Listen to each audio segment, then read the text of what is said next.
Olá para todos e todas. Estamos com mais um podcast do LLPFIL, Laboratório de Licenciatura e Pesquisa sobre o Ensino de Filosofia. Eu sou o Cosme Soares e teremos dois convidados para apresentar um debate acerca dos impactos ambientais na Amazônia e Pantanal nos últimos anos e a questão do direito dos animais. Teremos o professor Paulo Roberto Alentejano, que é professor do Departamento de Geografia da Faculdade de Formação de Professores da UERJ, e a professora Regina Schopke, que é professora de Filosofia também da UERJ. Com relação aos impactos ambientais, gostaria de perguntar ao professor Paulinho acerca da questão em consideração o avanço do agronegócio, suas estratégias e ofensivas, pela intencionalidade de se territorializar para a reprodução do capital. Como você, Paulo, poderia elucidar essa questão do agronegócio com as queimadas que avançam sobre os biomas da Amazônia e do Pantanal? Bom, boa tarde aí, Cosme. Boa tarde, professora Regina.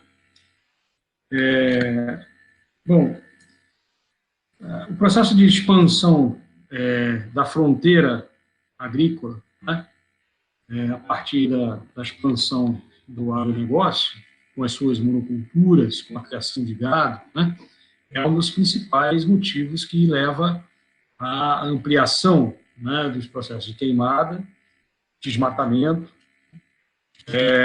e áreas para onde, então, essas monoculturas e a criação de gado estão se expandindo, né? De uma forma geral, né, tudo o que se refere à forma mais comum de você abrir novas áreas para a ocupação, né, a agropecuária, dá-se com base no uso do fogo, né, para devastar, inicialmente, para abrir, né, essa mata, sobretudo as matas muito densas, né.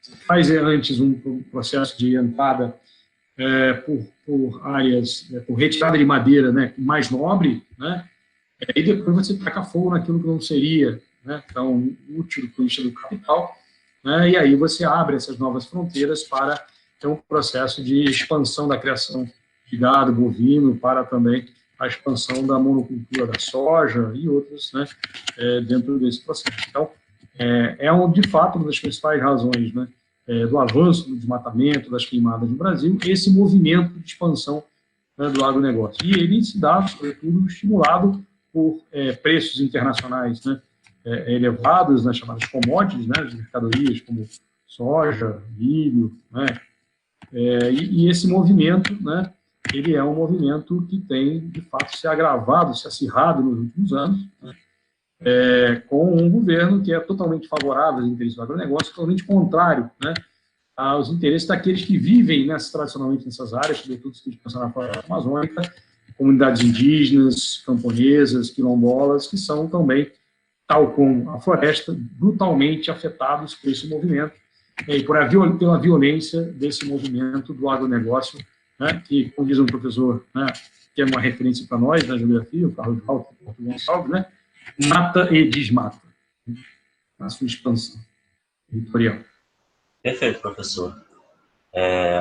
Com relação a esse desmatamento, essa ofensiva de mata e desmata, a gente pode considerar que há um crivo ali que é sobre a questão do egoísmo do homem, né? Pensando assim, filosoficamente, que nessa bandeira do capital e a reprodução dele, desconsidera qualquer forma de vida, estratégias opressoras que afligem também não somente as relações humanas, mas também a questão ambiental.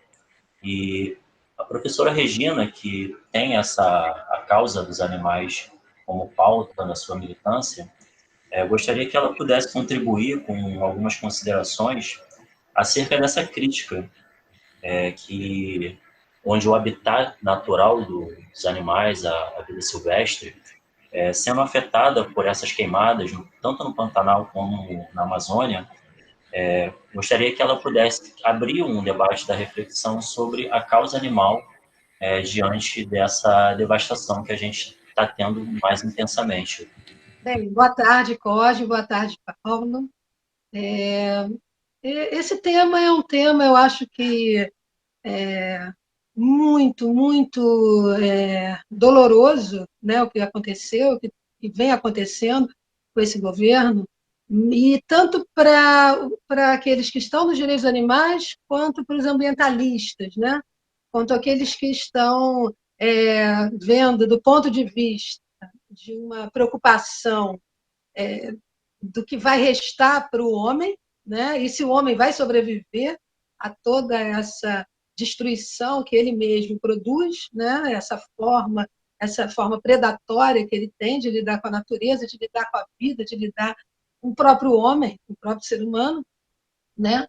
E você tem, por um lado, essa questão ambientalista, e você tem, por um lado, a questão dos animais, a questão de outros seres que partilham conosco essa existência, esse mundo, esse planeta, do qual nós somos parte também, como eles, da natureza.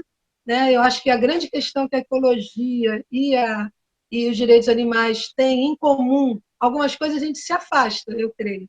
Sabe? Eu gostaria até de poder trazer isso como ponto de reflexão. Não que se afaste, nós nos complementamos em muitos aspectos. Mas em muitos outros aspectos é sempre mal visto uma defesa dos animais como se aquele que defende o direito do animal, os direitos dos animais à vida e à liberdade também estivesse, de algum modo, contrários à vida humana. Ou seja, tem que escolher um lado ou o outro, ou humano ou animal, digamos assim. Quando, na verdade, nós somos animais humanos, que fazemos parte de um ecossistema, de um meio ambiente, né? E que temos que aprender a sobreviver, se é que vai dar tempo, né? Mas sem usar de muito pessimismo, tentar frear um pouco esses avanços bruscos, né? E que o agronegócio é o principal, né? O principal. Isso eu acredito que os ambientalistas e mais os direitos animais, nós estamos absolutamente juntos nessa perspectiva da crítica agropecuária, que produz malefícios aos seres humanos e aos animais, né? A diferença que talvez eu estabeleceria aqui, isso é só um ponto para trazer também, né? E tentando responder a questão, a única distinção, talvez, assim, que a questão do meio ambiente, a questão, ela começou a se tornar forte realmente na metade do século XX, né, quando se percebeu que não adianta fazer uso dos recursos naturais, né, de uma forma ilimitada, como se isso fosse durar para sempre. Né? E os abusos que se faziam com a vida humana e com a vida animal, enfim, isso vai se pagar um preço e vai ter um momento em que isso não vai ter mais condição de permanecer, pelo menos nesses termos. Né? E toda a questão ambientalista está em torno de pensar como o homem pode continuar explorando de alguma forma, fazendo uso, que ele também é parte da natureza, ele também tem que fazer uso disso, né? Como ele vai fazer uso disso sem destruir completamente a vida, sem destruir completamente a possibilidade de vida no planeta. No entanto, a questão dos direitos animais, ela amplia um pouco, e ela começa antes, né? Até mesmo no Brasil ela começa antes. Né?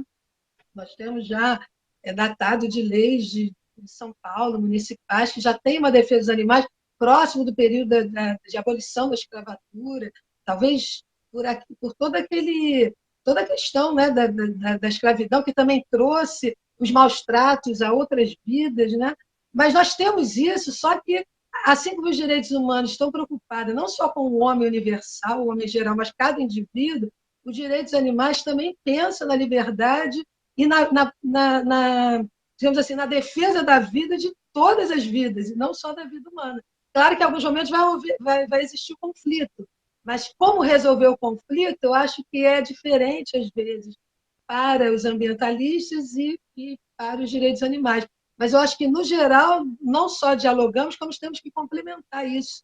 Quer dizer, terminando, para não me estender demais, o que houve, né? A gente está vendo animais, desde insetos, né, que são os mais prejudicados e são vitais.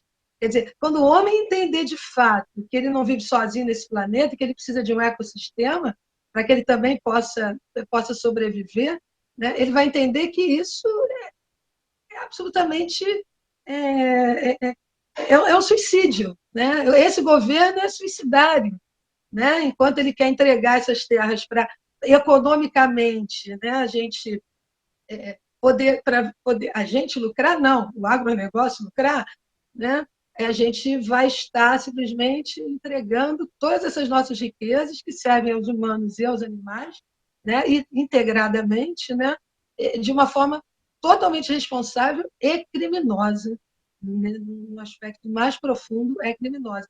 Nós temos animais que perderam, né, biomas que foram destruídos, animais que perderam parte do seu habitat, e animais que sofreram muito com isso, desde de pequenos mamíferos, filhotes de onças, e insetos, e tatus, e preguiças, enfim. Nós temos animais em sofrimento brutal, mas para a maior parte das pessoas também isso não tem a menor importância, porque não é humano, né? E esse é um ponto-chave que eu gostaria sempre de conversar muito, né? Esse nosso, não só o antropocentrismo, mas essa nossa tirania com relação à natureza. Perfeito. Essa questão sistêmica todo, né, que a gente vive, né, envolve a Terra, né, envolve as relações que se interconectam com a natureza.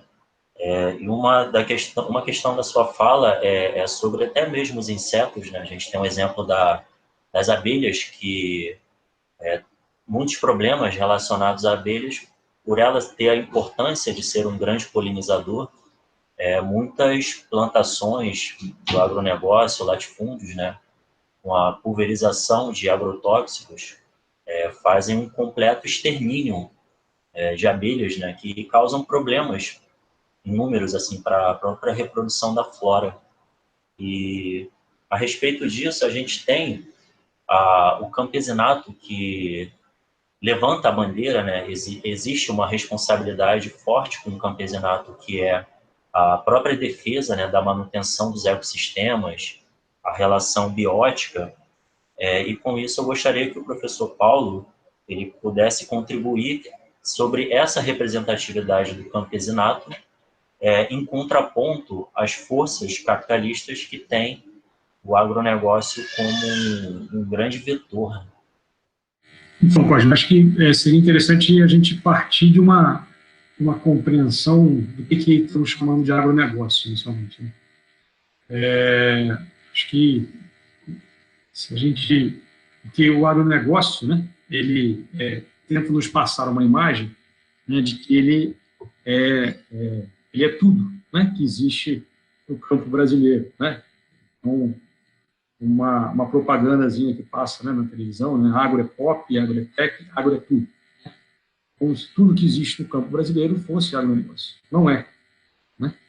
O agronegócio é a articulação entre o latifúndio, a grande propriedade fundiária, o grande capital transnacional, né, vinculado ao setor agroalimentar, né, desde a produção de máquinas industriais, passando pelas sementes, passando pelos agroquímicos, né, e a própria transformação agroindustrial da produção, né, agropecuária, né, com forte sustentação política, legal, financeira do Estado, né, e amplo apoio, né, e sustentação também, né, da grande mídia empresarial. Isto é o agronegócio. Mas ele não é tudo no campo. Né? O campo brasileiro é uma diversidade enorme, né, que passa pela quantidade grande de comunidades, né, camponesas, de povos indígenas, né, que sobreviveram ao extermínio, né, movido pelos colonizadores, né, de comunidades quilombolas, né, que resistiram ao processo da escravidão, né, e se espalharam pelo campo brasileiro. Né. Então, essa diversidade de comunidades camponesas, quilombolas, indígenas, né, que habitam o campo brasileiro, praticam uma agricultura que não é a agricultura do agronegócio. Não é a agricultura das máquinas gigantescas, das sementes transgênicas e, né, dos agrotóxicos. Né? Mas nessa dinâmica dessa agricultura, né, você tem um enraizamento ambiental próprio, né? Você tem um modo de vida, né, adequado à diversidade, né, dos ambientes que você tem Brasil afora, né? Então, você vai pegar uma comunidade camponesa, né, do Pantanal, ele tem lá a sua lógica, o seu modo de vida, né, associado a essa dinâmica, né, das enchentes temporárias, né, da combinação da agricultura com a pesca nos rios. Se você vai para uma comunidade quilombola, né, no semiárido, né, tem lá a sua forma de convivência histórica com a seca. Né? Você vai para uma comunidade camponesa, né, na região sul do Brasil, né, você tem as formas de adaptação, né, às geadas, né? Você vai para comunidades, né, indígenas na Amazônia, né, você tem essa vida articulada com a floresta. Então, essa diversidade, né, que faz com que você tenha, né, culturas próprias, formas próprias de relação com o ambiente, ou seja, uma territorialidade própria de cada uma dessas comunidades. E, portanto, uma relação simbiótica com a natureza. Né? A própria floresta amazônica, né, ela se desenvolveu em coabitação com inúmeras comunidades, né, humanas ao longo, né, do seu processo de formação, né, e de desenvolvimento para chegar, né, no ápice do que ela hoje. E, infelizmente, tudo isso, né, hoje, né, vai sendo colocado sob ameaça, sob risco, né, por essa dinâmica expansiva do capital, né, que busca se apropriar, então, né, da natureza e subordiná-la, né, à lógica da acumulação do lucro, né, de forma extremamente predatória. Né? Então, as sociedades humanas, na sua diversidade, desenvolveram inúmeras formas de convivência com a natureza e com os ambientes diversificados. Né? E nesses ambientes, claro, não só com os vegetais, mas também com os demais animais. Né? Agora, a lógica destrutiva do capital, né, que se expressa, né, nessa lógica do agronegócio, ela vai gerando, né, de fato, né, processos brutais de destruição, né, ambientais que repercutem, né, também sobre essas comunidades. Então, né, é uma conjugação de uma violência contra, né, essas comunidades camponesas, quilombolas, indígenas, e contra a natureza que, né, da onde elas são dissociáveis nas suas formas de vida. Então, acho que esse é o entendimento que nós precisamos ter do que é essa dinâmica do agronegócio, né, e a sua brutalidade, né, na relação com as comunidades camponesas, com os quilombolas, indígenas e também com a natureza. Sim, a gente pode compreender que a questão do capital, o capitalismo, não há valores humanitários. São relações opressivas que geram essa angústia e a forma destrutiva de modos de vida, de cultura, a representação dos povos do campo, que muitas das vezes são assolados diante de tal dinâmica, e a gente pode até fazer um elo paralelo junto à própria questão animal, porque a própria forma de destruição no avanço das fronteiras agrícolas, pelas queimadas, o desmatamento, além de gerar um impacto na vida animal, na vida do animal silvestre, a gente tem também assim, uma forma que o próprio capital busca o sentido de explorar esse recurso animal como forma de obtenção de lucro. Com isso, eu gostaria que a professora Regina pudesse colaborar, que nesse sentido de, além do capital pelo agronegócio, criar o desmatamento, a devastação do habitat de muitos animais, e além disso, também pela atividade agropecuária, ter o comércio da carne animal também como forma de obtenção de lucro. Gostaria que você pudesse contribuir com essa reflexão, que ela é bem crítica diante da geração de lucro, né? Sim, Cosme. Foi como eu falei logo no início, né?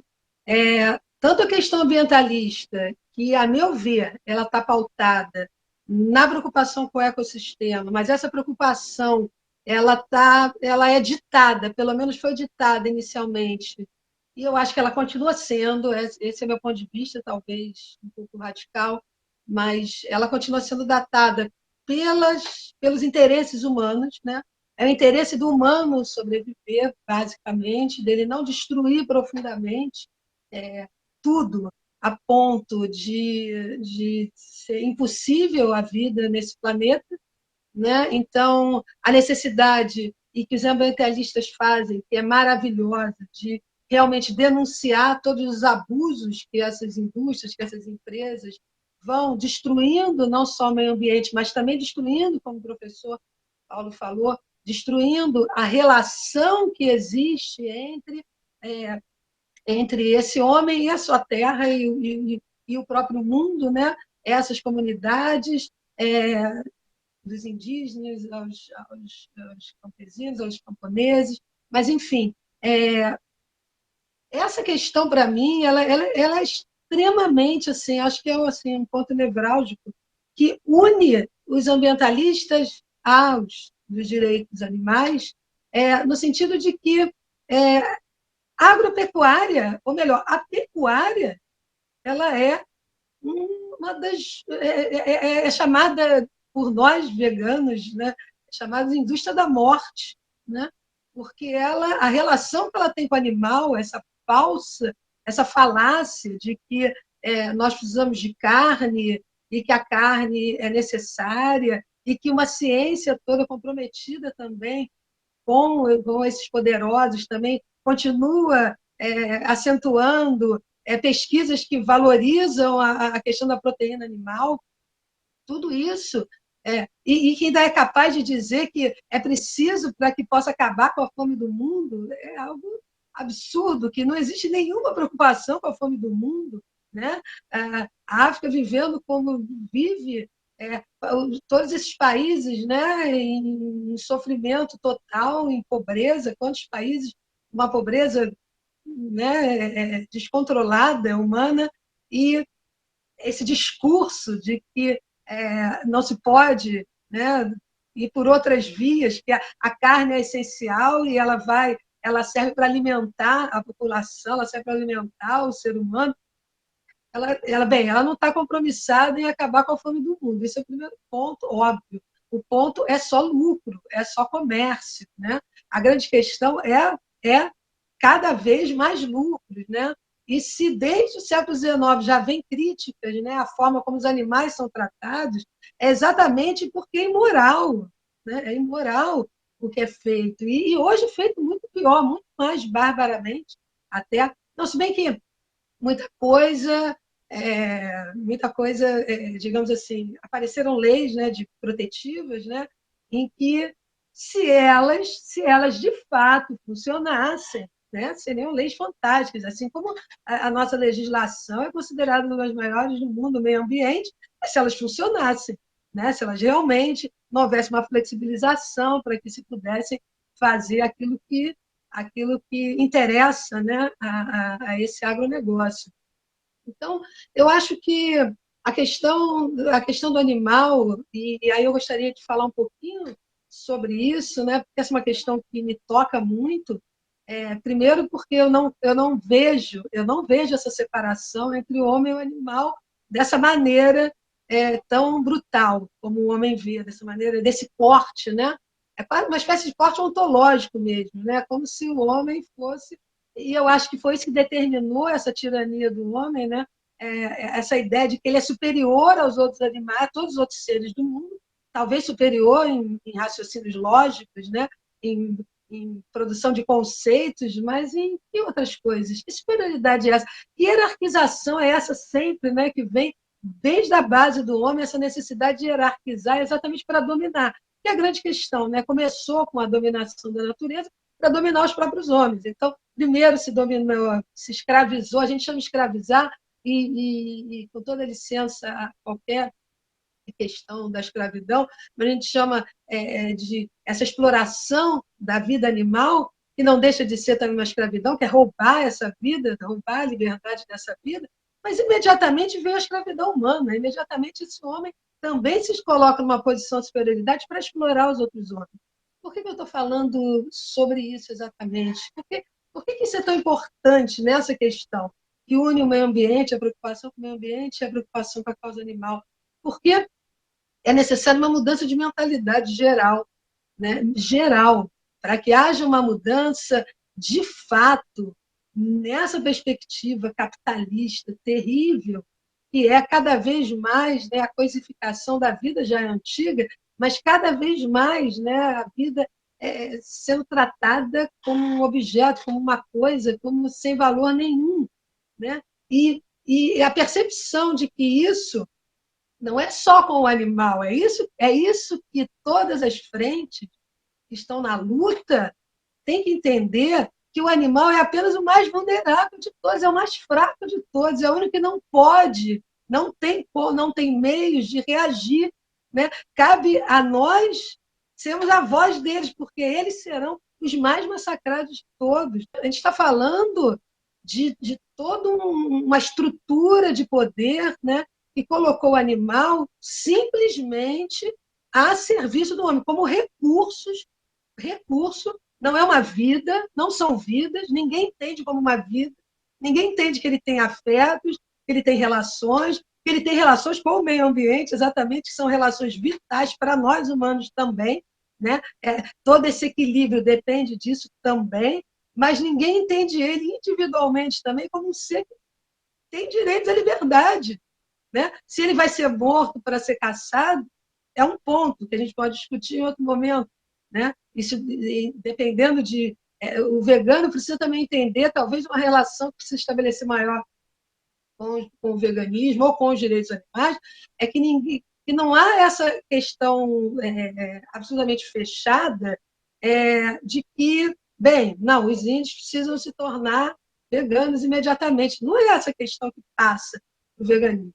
A questão que passa dentro do veganismo, dentro da lógica dos direitos animais, é fazer com que toda forma de tirania seja, de fato, negada. É dizer não a todas as formas de tirania humana. Quer dizer, a toda maneira como o homem se comporta com relação ao outro, com essa posição de uma superioridade ontológica do seu ser superior a todos os demais, que deve dominar, que deve comandar e que é o único que pode sobreviver. A única coisa que ele não sabe é que ele não vai sobreviver sozinho. Esse é o primeiro ponto, que enquanto não houver uma educação também que produza essa compreensão, né, do meio ambiente, da nossa relação com o ecossistema, uma coisa séria, que mostre a importância de todos os seres vivos dentro da natureza, e, para mim, a meu ver, que aumenta ainda mais a questão ética, e se possa entender que o ato de explorar, o ato de ferir, o ato de matar barbaramente, o ato de escravizar, sempre será um ato reprovável. A única coisa que muda é a vítima, só. Sempre será reprovável, né?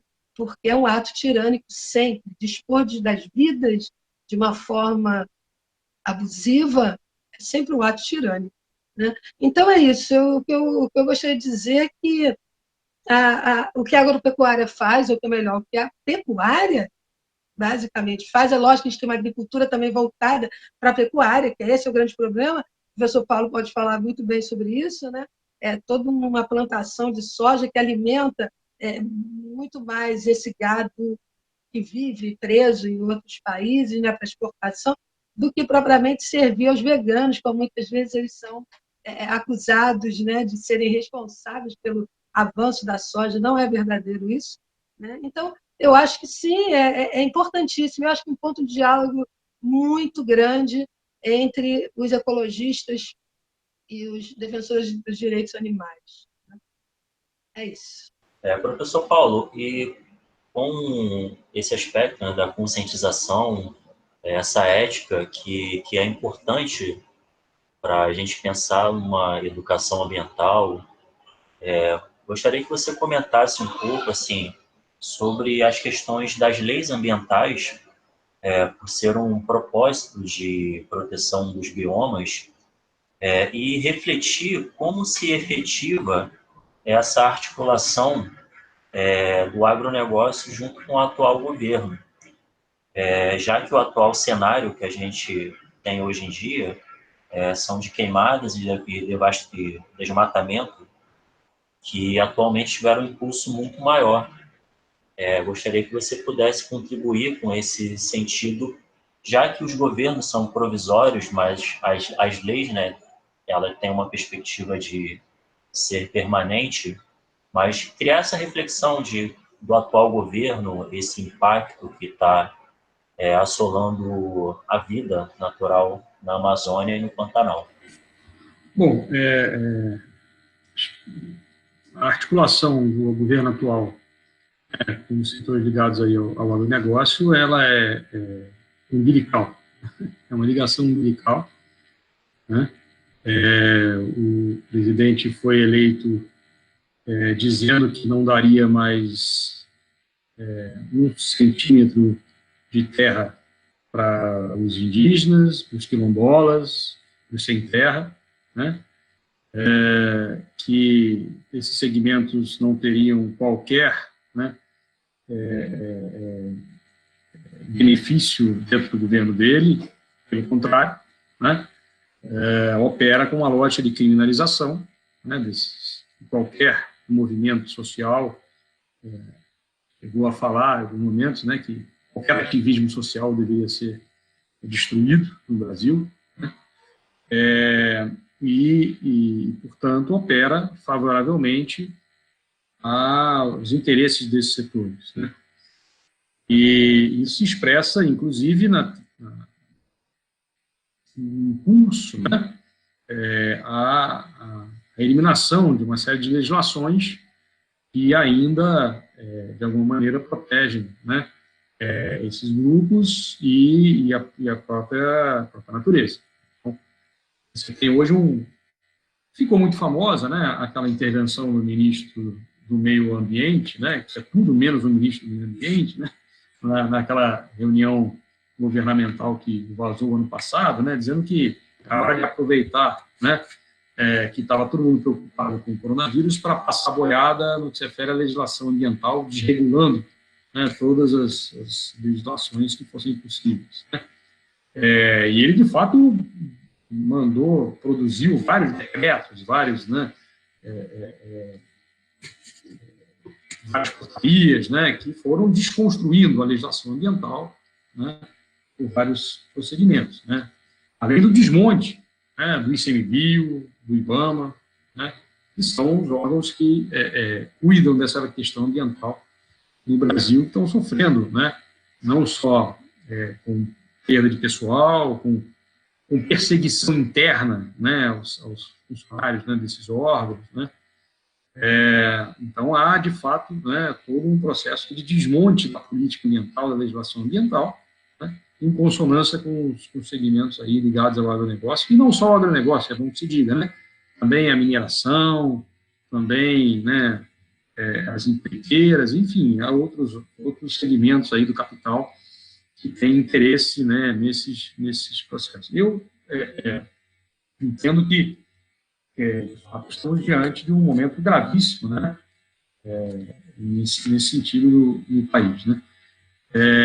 Eu acho que particularmente muito grave, né, são as propostas que estão em curso hoje no Congresso Nacional, né, impulsionadas e defendidas também pelo governo, né, respaldadas pelo governo, por exemplo, de abrir as terras indígenas para mineração, né, de abrir as terras indígenas para arrendamento, né, dessas terras, para plantio de transgênicos, né. Então, todas essas medidas são medidas que são brutais, né, em relação à natureza e também essas comunidades que habitam essas áreas, né. Então, acho que é um conjunto de processos que está aí em curso realmente extremamente grave, né, e que nós temos que atentar para eles, né. Sem falar, né, que eu acho que é um elemento importante, né, que a própria pandemia que nós estamos vivendo, né, e nos colocou aí essa nova lógica de vida, né, fazendo aqui qualquer tipo de atividade, né, remota, né, ela tem já estudos bastante representativos, né, e muito significativos, né, que mostram a correlação muito direta entre o movimento de expansão do agronegócio e a multiplicação nos anos recentes de epidemias diversas e a própria pandemia. Né? Então, primeiro, exatamente pela questão do avanço do desmatamento, que vai aniquilando habitats diversos, né, de animais, e esses animais saem desses habitats onde você tinha um certo equilíbrio nos ecossistemas, e aí, quando eles vão para áreas, né, urbanas ou de periferias, né, eles se transformam em, né, vetores, né, muito mais agressivos, de pragas, etc. Né? Além da própria situação, né, das granjas de criação de frangos, de porcos, né, das áreas de confinamento de bovinos, que são verdadeiras fábricas de vírus, né? Porque o controle, né, de vírus nessas circunstâncias, em que você tem uma aglomeração gigantesca, né, de aves, ou de porcos, ou de bovinos no mesmo ambiente, se transforma numa máquina de propagação, né, de vírus, e daí eles saltam, né, para os seres humanos, né, e aí, né, há, né, já muitos estudos que têm comprovado essa correlação entre a lógica da expansão do agronegócio, a lógica do sistema agroalimentar, né, calcado nessas grandes corporações transnacionais, né, e apoiado na perspectiva, né, da acumulação do capital a qualquer custo, né, colocando aí, né, produzindo aí a proliferação, né, de novos patógenos e, portanto, a possibilidade de multiplicação de epidemias, de pandemias, né, como um horizonte cada vez mais presente nesse contexto. Né. Então, acho que tudo isso acho que faz parte, né, dessa lógica, né, de multiplicação de danos ambientais e de um movimento global que nós estamos vivendo, né, de alguns estudiosos têm falado, né, um capitaloceno, né, numa nova era onde a subordinação absoluta de tudo ao capital, né, promove uma desorganização ambiental brutal do planeta, né, e esse processo tem repercussões claras e evidentes também sobre, né, nós, né, humanos, que fazemos parte desse contexto, né, mas que acabamos também, né, sofrendo de alguma maneira os efeitos dessas problemáticas. Então, me parece que há sim que se ter, né, uma ação muito forte e concreta no sentido de questionar toda essa dinâmica, né, do agronegócio, questionar, né, as ações desse governo, né, que é um governo genocida de fato, né, um governo que promove de fato, né, uma política de morte em relação às pessoas, aos animais, à floresta, enfim, a todos, né, os ecossistemas, aos mangues, etc., e qualquer outro sistema que a gente pense, né, a lógica dele é uma lógica totalmente articulada com os interesses do capital e nenhuma preocupação com a vida, seja, né, a vida humana, seja a vida animal, seja a vida né, também, né, dos vegetais, né, que também tão fundamentais, né, para toda essa dinâmica do ecossistema. Então, um governo, de fato, que é um governo de morte. Essa é a definição mais precisa para o governo Bolsonaro. Perfeito. Essa representação de um governo de morte, né, ela é pautada no próprio impacto que a gente veio observando com muitas cenas, fotos, filmes, em que a gente observava o sofrimento dos animais, tanto a fome, a falta de oxigênio nos lagos, rios, uma infinidade de fatores que representa o que conforme o Paulinho pontuou, é tudo menos o ministro o ministro do Meio Ambiente. É uma relação altamente oportunista para poder pontuar uma situação muito difícil que a gente está encarando com essa pandemia e aproveitar isso como estratégia para poder fortalecer o agronegócio, as madeireiras, e enquanto a gente perde biomas, perde a vida animal, é uma série de fatores. E gostaria que a professora Regina pudesse colaborar diante desse impacto que foi para o mundo inteiro, a questão das fotos de animais sofrendo, morrendo, pudesse colaborar com a gente para poder refletir sobre o atual governo e essa desconjuntura que a gente está encarando hoje em dia na política ambiental. Exatamente, é um governo de morte, né? E uma morte de uma forma ostensiva. É a morte de toda a vida, humana, animal, vegetal, enfim. É um governo completamente irresponsável, né, com essa política ambiental. A gente sabe que as políticas ambientais sempre ficaram em último lugar, mesmo nas grandes nações, né? Quer dizer, o último lugar que a gente quer dizer é que sempre as questões econômicas, algumas questões sempre vêm um pouco antes, né, dessa preocupação real com o meio ambiente. É claro que depois que o ser humano foi meio que sacudido, né, uma natureza que hoje já está um pouco em fúria, né, uma fúria causada por um desequilíbrio, né, não por um status de uma natureza como indivíduo, mas como de desequilíbrio desse ecossistema, essa fúria da natureza, evidentemente mostra que a gente não pode continuar fazendo isso. Eu acho uma coisa importante também falar sobre esses animais que são mostrados sofrendo, e a gente encontra muitos seres humanos que vão dizer: puxa, mas tem tantos homens sofrendo também, por que os animais? Essa questão continua, ainda que os direitos animais tenham crescido bastante, e, sobretudo, o veganismo na Europa e para vários outros pontos do mundo, né? Ainda existe muito, muito, muito, muito o que a gente poderia chamar, Peter Sink chamou logo em 1975 de especismo, que é essa ideia de que só a nossa espécie tem realmente direito à vida. Eu acho que se a gente parar e avaliar isso, vai começar a compreender algumas questões, como, por exemplo, né, a gente precisa entender que a força do agronegócio também, a força dos pecuaristas, né, essa força que eles têm não é só dada pelo governo, é dada por quem consome.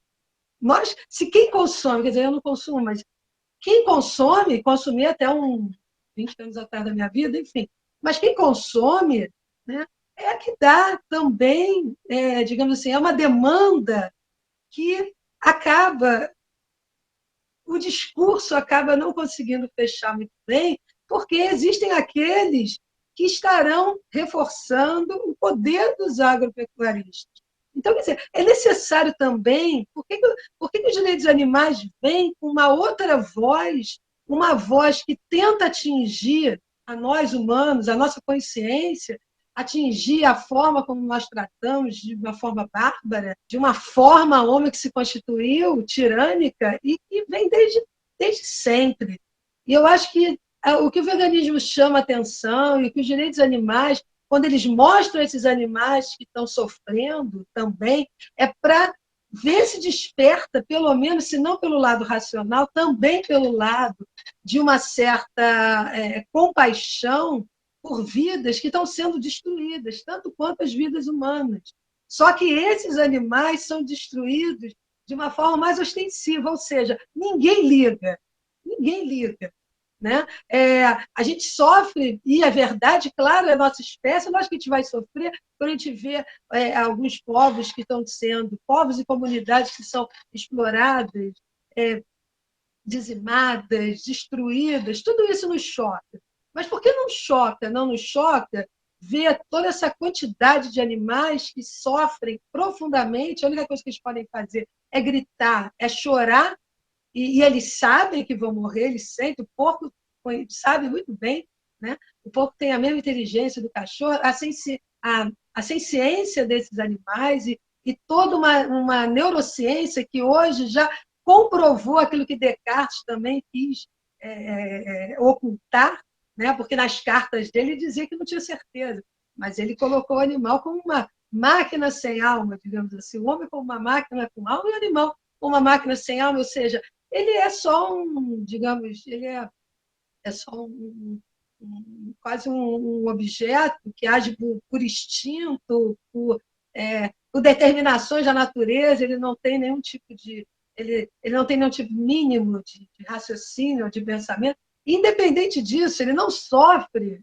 como ele é uma máquina, ele não tem nem sentimento, nem sofrimento. Então, toda essa forma que nós lidamos com a vida, com todas as vidas, quer dizer, o que eu acho que os direitos animais traz junto com o veganismo, porque necessariamente não se esgota, né?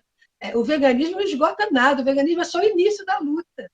Quando a gente diz não, a gente está dizendo não a essa indústria. A gente está dizendo não a essa indústria da morte. A indústria da morte, é preciso dizer não para ela. Quanto mais dizem não, mais ela enfraquece. Hoje ela já fala realmente, claro que por várias razões, mas ela já sabe que tem um contingente grande vegano.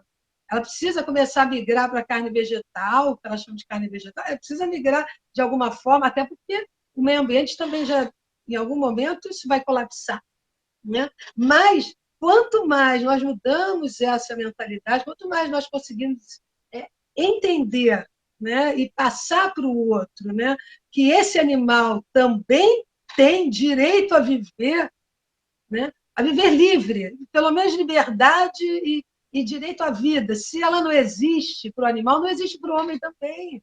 É isso que precisa ser dito francamente. Nós criamos as leis e, portanto, colocamos a nossa vida como tendo realmente direitos. Mas esses direitos não são direitos divinos. Se nós damos algum direito a nós mesmos, nós damos esse direito natural. E se esse direito é natural a nós, também ter que ser estendido a esses animais que também são sencientes, a esses animais que também sofrem, ou a esses animais que não precisam ter nem sistema nervoso como o nosso, sofrer, mas são vitais para o meio ambiente. Enquanto a gente não conseguir também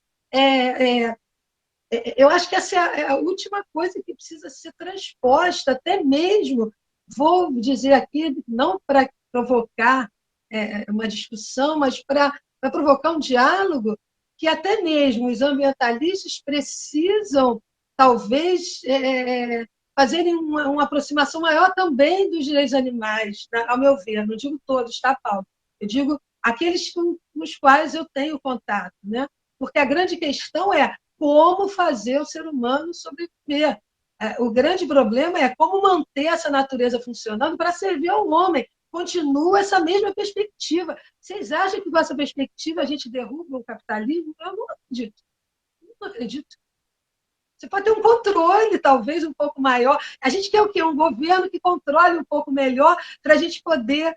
Será que se o gado não provocasse tanto efeitos que afetasse os homens, os ambientalistas falariam contra?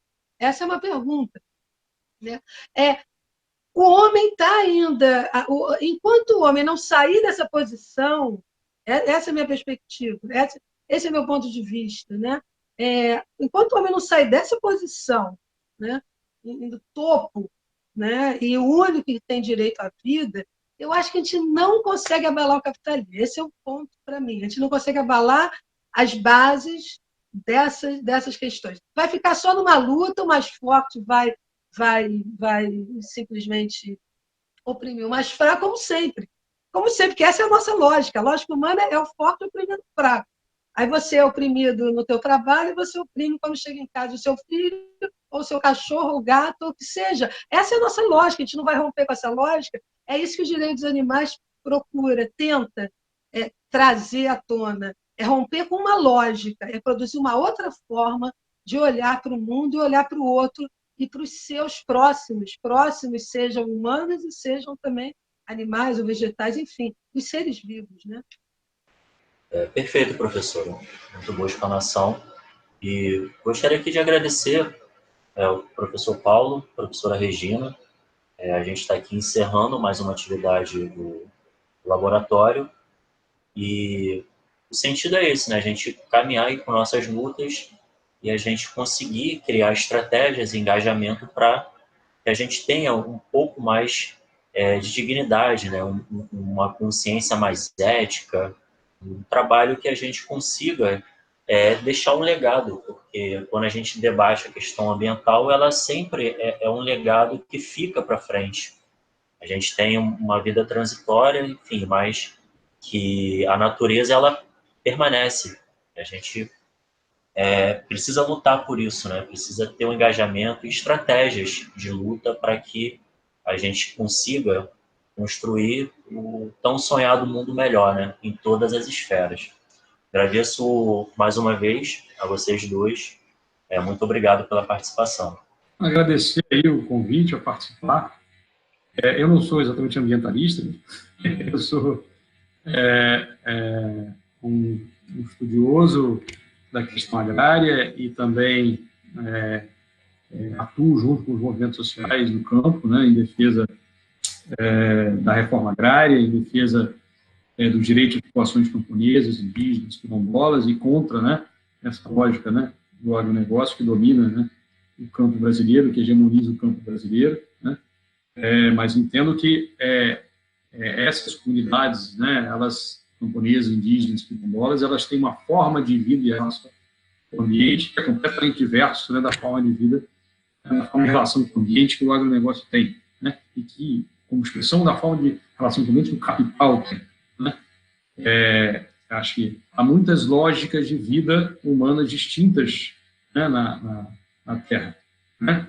E as formas de vida dessas comunidades, né, refletem uma outra lógica de vida humana que não essa lógica, né, destrutiva que o capital impõe e que o agronegócio é uma das expressões fundamentais dessa perspectiva, né? A partir dessa perspectiva que eu me coloco, né, compreendendo, então, que essas relações entre sociedade e natureza precisam ser pensadas em novas bases, exatamente, né?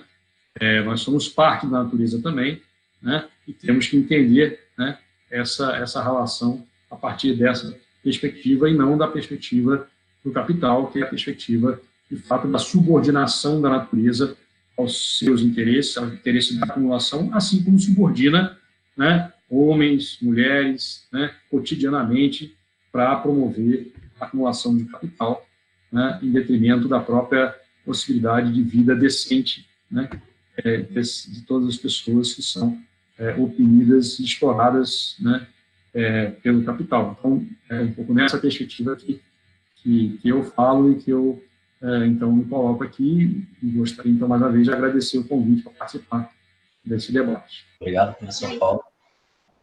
Então, professora Regina, as considerações finais, por favor. Tá, eu agradeço, né, o convite, fiquei muito feliz de estar aqui. Paulo, é um prazer também, né, estar aqui conversando com você. Sim, eu não falei que você exatamente, eu estava acusando você de nada, de ser um ambientalista, de jeito nenhum, né?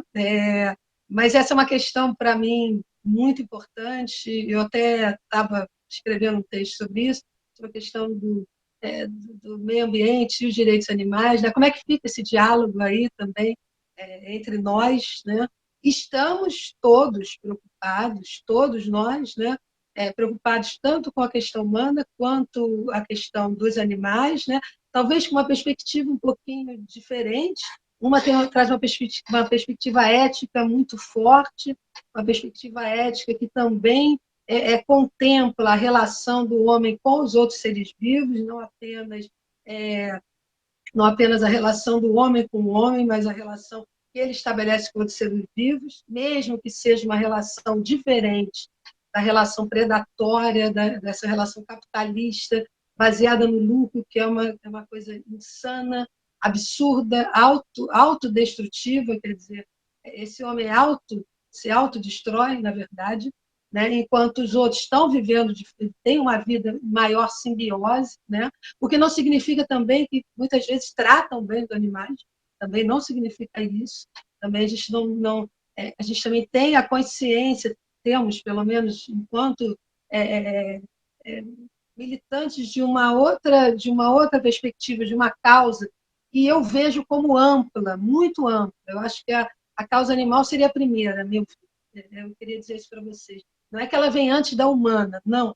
É que para chegar a romper de fato com uma estrutura de pensamento humano, uma maneira como o homem se estruturou com relação à natureza e aos outros seres humanos, é preciso passar por ali, pelo mais frágil, pelo mais fraco, para aquilo que é oprimido profundamente pelo homem, sem nenhuma chance de vida. Claro que existe até povos nômades em que os animais vivem livres e até vivem perto deles e são utilizados em determinados momentos, por fome, por que seja, e tem uma outra relação com essa natureza, mas o que a gente chama atenção é exatamente de que maneira que se tornou uma proporção, né, inimaginável, né, toda essa indústria, né, no mundo todo, né, e o quanto isso está devastando completamente a vida animal, mas a vida humana também, que vai junto, né? Não tem salvação. Então,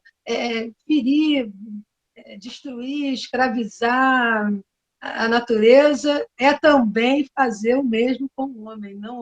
Não há essa distinção. Você vai destruir a natureza e vai destruir a si mesmo. Então essa simbiose precisa ser entendida e uma perspectiva ética precisa também se tornar mais forte para que a gente comece a olhar o outro não mais como um recurso só, o animal só como um recurso para a gente, mas também como um ser vivo, que deve ser, pelo menos, ter a liberdade de viver. A questão da libertação animal é a questão dos direitos animais. Então, é uma luta inglória e longa, mas é o que a proposta é como todo aquele que luta, né, como é considerado excêntrico, também era considerado excêntrico que queria lutar contra a escravidão humana. E é isso, a gente vai continuar lutando para que um governo como esse passe a considerar algumas questões do meio ambiente e também passe a considerar, sobretudo, uma ética maior com relação aos outros seres vivos também. É isso, muito obrigada, gente. Obrigada por poder falar aqui com vocês.